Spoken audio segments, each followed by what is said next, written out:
គ្រូពេទ្យចុះតាមសហគមន៍ចៃដនម្លេះខ្ញុំ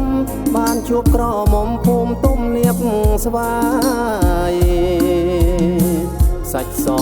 ត្រលុកមុខស្រស់ដូចកាយអាណិតឆោមឆាយអូនមានតែម្ដាយកំព្រាឪពុកប្រាសាទកាប់ដៃថ្ងៃបងជួបស្រីរំភើបហារតី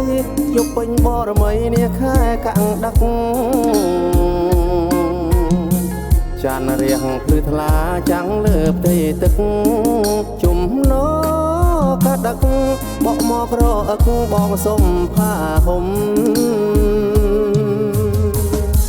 ភ្នំអាញារៀមអូនណបងទៅឆ្លងស្ទឹងទឹកជ្រៅស្ពានឈើវចាទុំស្រែជើងភ្នំសេយំខ្ញៀវខ្ញាកាន់ដៃកនថាបេះកាភ្នក់ទឹកអូស្រុកបារិនបងសូមផ្ញើឆ្អឹងកែវអើ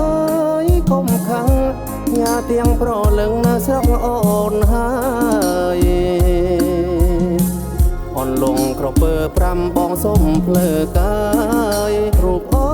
នជាខ្នើយវ៉ារិនស្នេហ៍អើយសុំកាយលងខ្សែ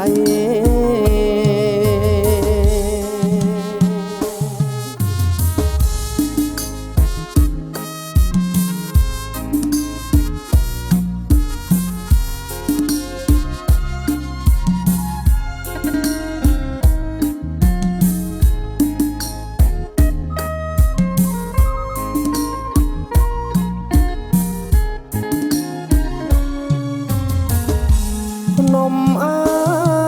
ញារៀមអូនណបងទៅឆ្លងស្ទឹងទឹកជ្រៅស្ពានឈើវចាទុំស្រែជើងភ្នំសេយំខ្ញៀវខ្ញាកាន់ដៃកនថាបេះកាភ្នក់ទឹកអូស្រុកបារិនបងសូមផ្ញើឆ្អឹងកែវអើយកុំខឹងញ៉ាទៀងប្រលឹងនៅស្រុកអូនហើយអូនលងក្រពើ5បងសុំភ្លើកាយបារិន